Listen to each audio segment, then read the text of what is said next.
10,000 रुपए ले लेना, बीजेपी को वोट मत देना। ये जबरदस्त वार मोदी और नीतीश पर आज प्रियंका गांधी ने बोला। प्रियंका गांधी ने कहा कि 10,000 रुपए ले लेना लेकिन वोट मत देना। वो तुम्हारा वोट खरीदने के लिए आ रहे हैं लेकिन तुम अपना वोट मत बेचना। दरअसल बिहार के चुनाव में यह कहा जा रहा है, तमाम राजनीतिक विश्लेषक इस बात को कह रहे हैं कि अगर 10,000 रुपए वाला मुद्दा बीजेपी का चल गया, 10,000 रुपए जो बीजेपी नीतीश कुमार की सरकार ने महिलाओं के खाते में बिल्कुल आखिरी समय पर डलवाए हैं, अगर ये चल गया तो फिर इंडिया गठबंधन का दूर दूर तक कहीं कोई चांस नहीं है। अब लिहाजा ये महिलाओं का मुद्दा था और महिलाओं का मुद्दा था तो इस पर कोई महिला नेता ही आकर के सामने बोलती।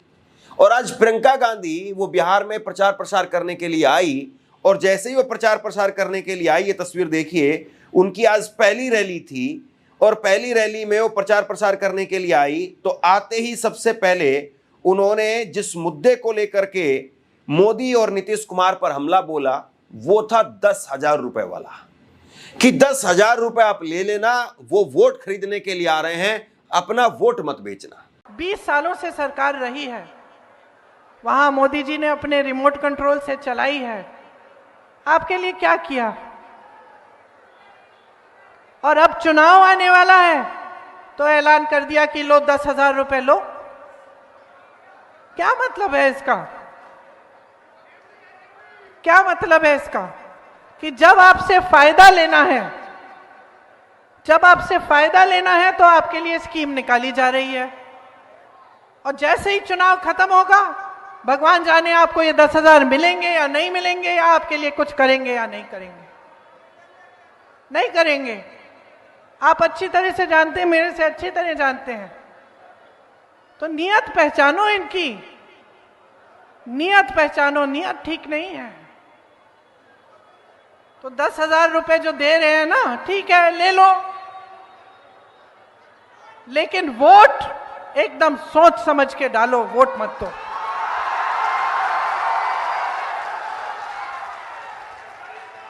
वोट मत खरीदने दो। आत्मसम्मान है तुम्हारा, तुम इस देश की नारी हो, आत्मसम्मान है तुम्हारा। जो तुम झेलती हो ना, कोई नहीं झेलता, कोई नहीं झेलता। ये जितने भी खड़े हुए हैं यहां पे पुरुष, इनको पता भी नहीं है कितना झेलते हो। आत्मसम्मान है तुम्हारा, गर्व है तुम्हारा अपना कि इस देश की जो नई पीढ़ी है उसकी परवरिश तुम करती हो, उसे बड़ा तुम करती हो। चाहे कुछ भी हो जाए, कितने भी संघर्ष करने पड़े, जितनी भी तुम्हें उसके लिए जो भी करना पड़े तुम करोगी, लेकिन उस नई पीढ़ी को तुम आगे बढ़ाओगी, किसी ना किसी तरह से शिक्षित करोगी। आपको याद होगा 2024 के चुनाव में मोदी जी बार बार घूम घूम करके कह रहे थे कि ये तुम्हारा मंगलसूत्र वो भी सुरक्षित नहीं रहेगा अगर ये इनकी सरकार आ गई तो। याद होगा आपको, मोदी जी मंगलसूत्र पर जो बयान दे रहे थे कि मंगलसूत्र भी ले जाएंगे, बहन बेटी ले जाएंगे, बहुत बातें कही गई, बिलो द बेल्ट कही गई, वो भी प्रधानमंत्री के लेवल से कही गई। और उस वक्त में भी उन बातों का जवाब प्रियंका गांधी ने दिया। उस वक्त में प्रियंका गांधी ने ही कहा था कि मोदी जी आप मंगलसूत्र की बात मत करिए, मंगलसूत्र की कीमत क्या होती है, मंगलसूत्र क्या होता है हम जानते हैं। और अपनी माताजी को लेकर के कहा था कि मेरी माताजी ने अपना मंगलसूत्र इस देश पर कुर्बान किया है, इस देश की खातिर कुर्बान किया है, तो कम से कम मंगलसूत्र की बात मत कीजिए। उस वक्त में भी नरेंद्र मोदी ने जिस तरीके से मंगलसूत्र की बात को उठाया था, इंडिया गठबंधन में ऐसा लग रहा था कि अब इसका क्या जवाब दिया जाए। लेकिन उस वक्त में भी करारा जवाब वो प्रियंका गांधी ने ही दिया था। और आज भी 10,000 रुपए वाला जो मुद्दा है, जिसके सहारे इंडिया गठबंधन को बैकफुट पर धकेलने की कोशिश हुई, ये भी कोशिश हुई कि भैया ये 2,000 2,500 से बात बनने वाली नहीं है, बिहार में सरकार बनानी है तो कम से कम 10,000 रुपए देने पड़ेंगे। और वो 10,000 रुपए वाली बात भी जो है वो आज प्रियंका गांधी ने ही खोल करके रख दी।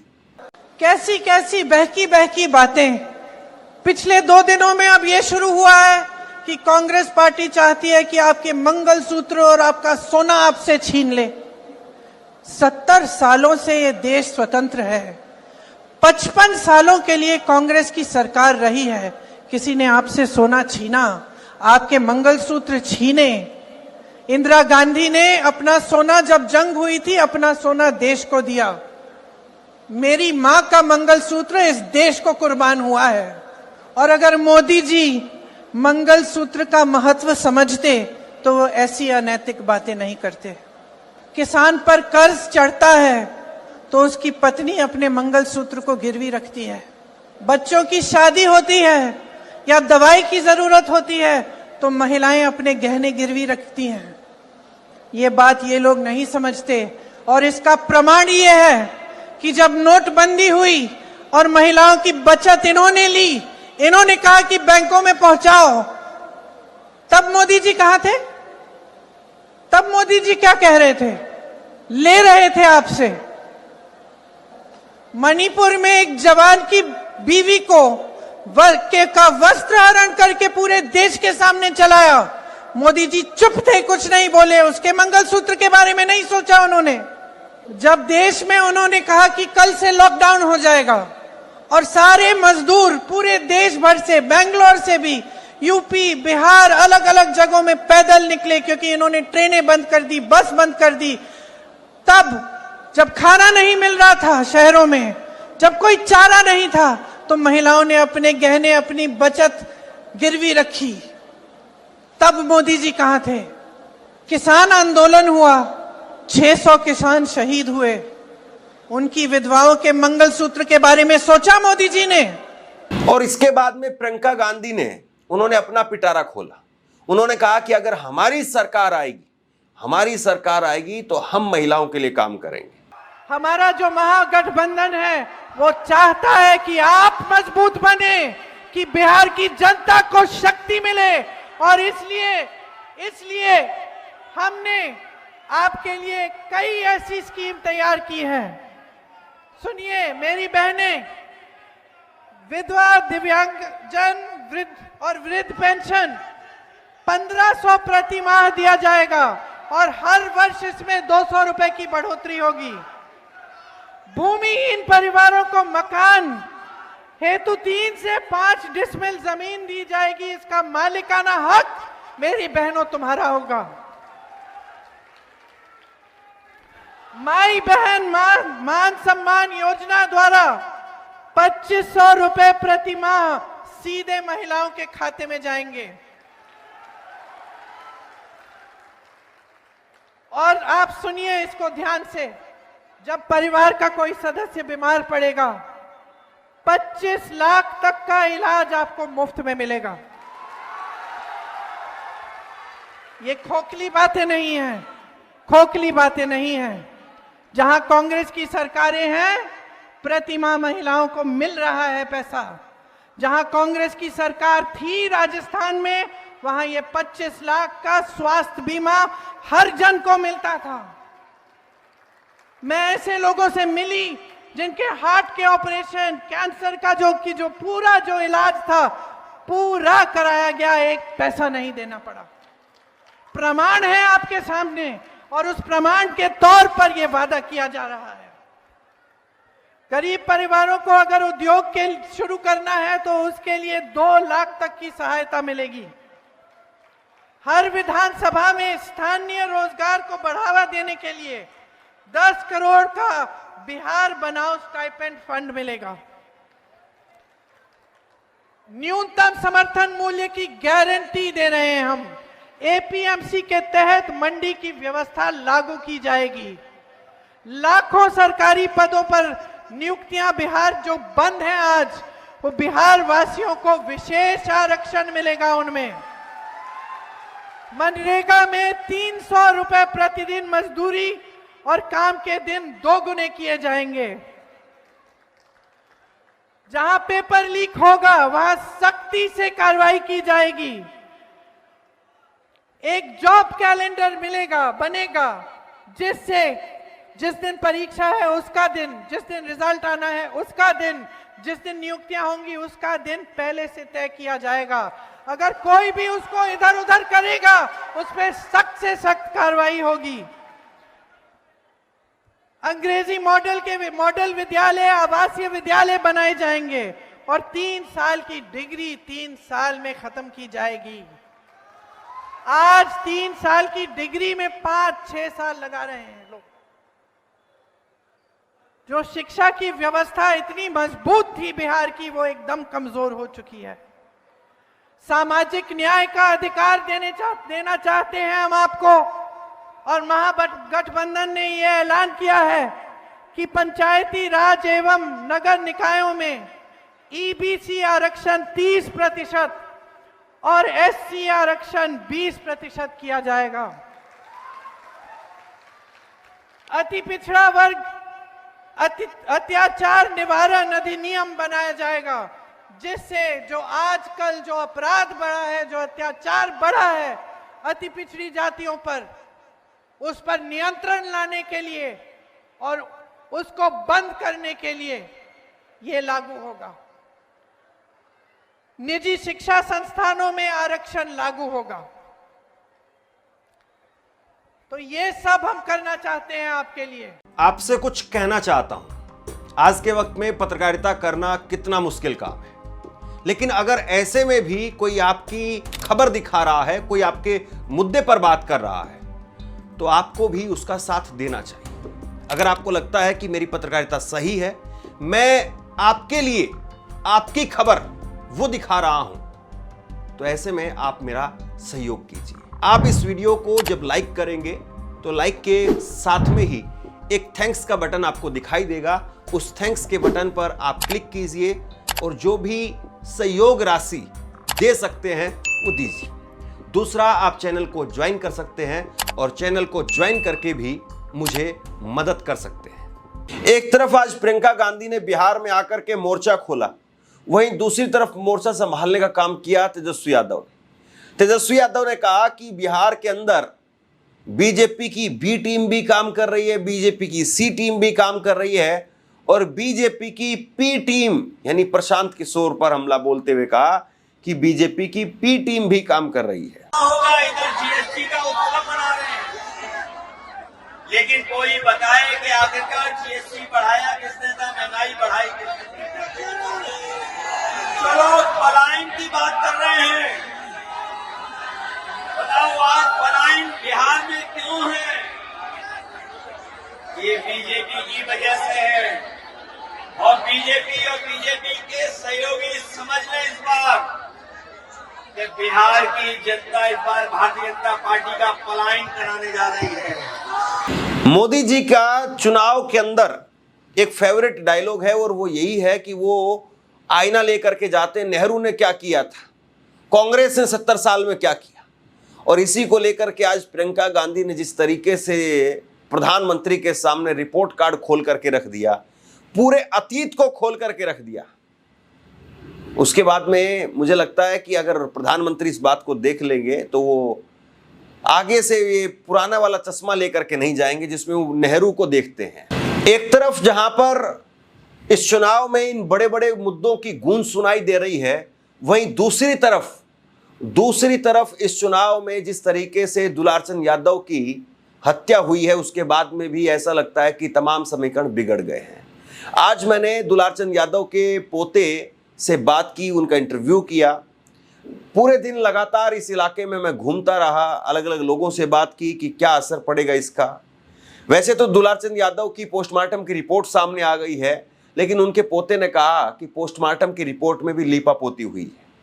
उनको बाहर कर दिया गया था, पोस्टमार्टम जहां पर हो रहा था वो लाइव देखना चाहते थे लेकिन लाइव नहीं दिखाया गया। ये भी कहा कि जिस डॉक्टर ने रिपोर्ट तैयार की है वो डॉक्टर 1400 रुपए में बिक जाते हैं। बहुत सारे आरोप जो हैं उन्होंने डॉक्टरों को लेकर के और पोस्टमार्टम रिपोर्ट को लेकर के लगाए, और ये भी कहा कि लल्लन सिंह ये सब कुछ करवा रहे हैं और लल्लन सिंह मंत्री नहीं है, मुख्यमंत्री है। आप ही ने एफआईआर के लिए आवेदन किया है? एफआईआर हम ही किया, लेकिन 5 में एक भी नहीं। जो मेन है उसको कीजिए ना आप, साइड से जो कार्यकर्ता है उसको आप कर रहे हैं सिर्फ, और जो मेन है उसको कर ही नहीं रहे आप, तो फिर क्या का न्याय? हम सबको न्याय नहीं मिलेगा, ऐसे न्याय नहीं चाहिए हमसे। तो आप कैसे न्याय चाहते हैं? हमको चाहिए कि अनंत सिंह को आप डालिए पहले जेल में, उसके बाद 4 को जो एबीपी उसको डालिए, 4-5 को फांसी दीजिए, जो हो सके न्यायिक प्रक्रिया से जैसे हो सके। हमको अनंत सिंह का फांसी जरूरी है। अनंत सिंह का फांसी, बहुत अत्याचार कर लिया। एक पुटुस हत्याकांड यहाँ बाढ़ में हुआ, उसमें 41 लाख में मिल गया जाके हुआ। पप्पू यादव बोले, पप्पू सर बोले कि हम किस लिए मदद करें यादव समाज का, यादव समाज बिक जाता है। हम पप्पू यादव को इस कैमरे के माध्यम से बताना चाहते हैं कि हम वो समाज हैं, ठीक है, बिक जाते हैं, पैसे नहीं है हमारे पास, लेकिन मेरे दादाजी इज्जत कमा के गए हैं। वो दिखा होगा आपको जनसलाब में कि दादाजी इज्जत कमा के, हम पैसा पे बिकने वाले नहीं हैं। हम मरते दम तक अगर अनंत सिंह हमको गोली भी मार देगा ना, हम बयान देंगे ही देंगे। हम कोर्ट में बयान देंगे कि अनंत सिंह मारा है तो अनंत सिंह मारा है, बस। हम किसी का दूसरा का नाम नहीं लेंगे। अनंत सिंह मारा हमको अनंत सिंह का फांसी चाहिए, बस। हमको कोई न्याय नहीं चाहिए, हम अनंत सिंह का फांसी चाहिए। लेकिन अब जिस तरीके से अनंत सिंह की वीडियो सामने आई आज भी, को प्रचार प्रसार के लिए गए हैं, आप पोस्टमार्टम रिपोर्ट पर जो है वो सवाल खड़े कर रहे हैं, तो क्या इसके पीछे आपको क्या लग रहा है, क्या पूरा खेल है, क्या दबाने की कोशिश है? ऊपर से ललन बाबू हैं, ऊपर से ललन बाबू, नीतीश कुमार, सब लगे हुए हैं कि कैसे ही मामला दब जाए। हमको मारने के लिए कोशिश किया जा रहा है, सब चीज़ किया जा रहा है। प्रशासन हमको सिक्योरिटी नहीं दे रही है। प्रशासन कारण है, जल्दी ये मरेगा, मामला दब जाएगा। कौन? ये ललन बाबू, अनंत सिंह, सब मिल के ललन बाबू का भी बड़ा हाथ है इस मामले में। ललन बाबू का ऐसा नहीं, ललन बाबू पर भी दादाजी बयान देते थे। कारण था कि वो भी दादा के साथ बहुत गलत कर चुके हैं, बहुत इलेक्शन में दादाजी के साथ बहुत उल्टा पुल्टा बोले थे, तो दादाजी के बारे में वो भी बोल चुके हैं। ललन बाबू भी इसमें होंगे शामिल, हमको पता है। ललन बाबू तो चीफ मिनिस्टर बिहार के वही हैं। अभी ललन बाबू ही मिनिस्टर हैं, मिनिस्टर वो नहीं है, चीफ मिनिस्टर वो हैं बिहार के, वही संभाल रहे हैं, पूरा आला कमान वही देख रहे हैं। बिहार में जो जितना किया है, हम बोले थे कि हमको लाइव चाहिए, लाइव नहीं मिला हमको। पोस्टमार्टम नहीं लाइव मिला, लाइव नहीं। वो वीडियो रिकॉर्डिंग किया, वीडियो भी रिकॉर्डिंग कैसे, कभी लाइट कट जाता था, कभी लाइट बंद हो जाता था, कभी करते करते डॉक्टर गायब हो गया, कैसे, मतलब ये नहीं हुआ। हमको कभी निकाल दिया, जब अस्कल खोलने लगा तो हमको बाहर के, आप नहीं सह पाइए, बोले हम सह लेंगे, हम देख लेंगे। हम इतना जब देख लिए, हम अपने दादाजी को गोद में लेके आए, मृतक शरीर को। वो क्या चीज़ है, वो तो दादाजी को शरीर ही खोल रहा है, वो हम ले आते, लेकिन हमको नहीं रहने दिया वहाँ पे, हमको निकाल दिया वहाँ से। प्रशासन वहाँ से हमको निकाल दिया, बोला कि आप बाहर जाइए, बाहर नहीं आप देख पाइएगा। हमको ये बाहर खींच के बाहर कर दिया हमको प्रशासन। लेकिन पोस्टमार्टम तो डॉक्टरों ने किया है। पोस्टमार्टम डॉक्टरों ने किया है, लेकिन डॉक्टर क्या पैसे नहीं खाते हैं? डॉक्टर क्या घूसखोरी नहीं कर जानते हैं? डॉक्टर भी तो, एक डॉक्टर जो बता रहे थे वो डॉक्टर बाढ़ के ही हैं। वो जो उसे कमिटी में थे 3 गो में, वो कमिटी में 2 डॉक्टर बाढ़ के ही है। बाढ़ के जो डॉक्टर हैं वो 1400 में बिकने वाले हैं। उनको बोला जाता है 1 बोतल दीजिए, आप ले जाइए, जिधर बयान दिलवाइएगा उधर दे देंगे। वैसा डॉक्टर हमको दिया गया अथी के लिए, हमको नहीं मिला कुछ न्याय। हमको अब यही चाहिए, जो लिखा गया रिपोर्ट में, जो लिखा गया, लेकिन हमको अब न्याय चाहिए, बस। हमको अब कुछ नहीं चाहिए, हमको न्याय चाहिए। और अनंत सिंह को फांसी ही होनी चाहिए, फांसी के अलावा कुछ नहीं मानेंगे। सजा हमको नहीं चाहिए, हमको सजा नहीं। अनंत सिंह सजा 2 महीने में छूट जाता है कि 47 में गया ना, 2 महीने में वापस आ गया, उसका क्या है, जाना आना लगा रहता है उसका। तो अनंत ऊपर बैठे हुए हैं ललन बाबू, चीफ मिनिस्टर साहब, वो निकाल ही लेंगे तुरंत। हमको उसका फांसी चाहिए। वो जब मरेगा मेरे दादाजी को आत्मा को शांति मिलेगा, क्योंकि बहुत चाल में बहुत आतंक मचा दिया है। अभी भी घूम रहा है ना, तो वो दादाजी के बारे में ही बोल रहा है कि वो मरा गया, अपने काल पे मराया, कि हमर से मराया है। दुलारचंद यादव के पोते ने एक वीडियो भी हमें दिखाई, हालांकि उस वीडियो की हम पुष्टि नहीं कर सकते हैं। उन्होंने ये वीडियो दिखाते हुए कहा कि दुलारचंद यादव की जिस वक्त में शव यात्रा हम लेकर के जा रहे थे, उस वक्त में शव यात्रा पर पथराव किया गया, पत्थर बरसाए गए, ईंट बरसाए गए, और यहां तक कि AK-47 उसकी भी गूंज सुनाई दे रही है। वो वीडियो आप दिखा सकते हैं तो वीडियो दिखाइए।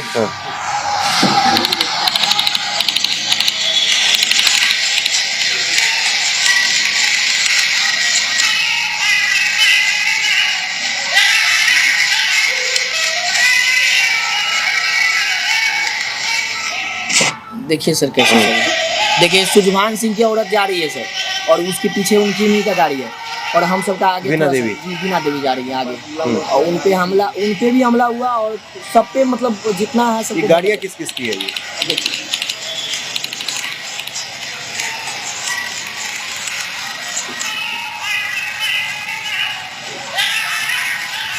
तो प्रॉपर जिसने गोली चलाई उसकी वीडियो है आपके पास? उसकी वीडियो कहाँ से आएगी सर? गोली खाना है सर, गोली खाना है लड़का बनाने जा रहा हम सब जा रहे थे, हम सब सोचे, हम मोबाइल निकाले सर वीडियो बनाने के लिए, लेकिन तब तक देखे कि ऊपर अथी है तो हम छोड़ दिए। हम बोले नहीं, दादाजी चले गए, दादाजी को पहले जलाओ, लेट हो जाएगा फिर, क्योंकि वहाँ पे पथराव भी हो रहा था, गोली भी चल रही थी, सब चीज़ वही सब कर रहा था। लास्ट में हम सब के लोग एक्टिव हुए, सब बोले कि नहीं निकालिए निकालिए जल्दी निकालिए, तो फिर हम निकाल लिए। बिहार के चुनाव में बहुत कुछ है और बिहार के चुनाव में अगले 10 दिनों में, अब केवल 10 दिनों का चुनाव है, क्योंकि आज 1 नवंबर है और 11 नवंबर को दूसरे चरण का मतदान समाप्त हो जाएगा और बिहार का चुनाव पब्लिक की तरफ से समाप्त हो जाएगा। फिर केवल चुनाव आयोग का काम बचेगा।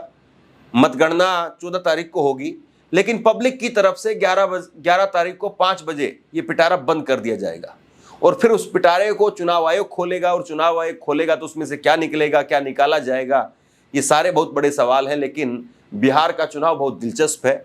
बिहार के चुनाव में अलग अलग तरह के समीकरण हैं और अगले 10-11 दिनों में किस किस तरीके से क्या क्या सामने आता है, ये देखने वाली बात है।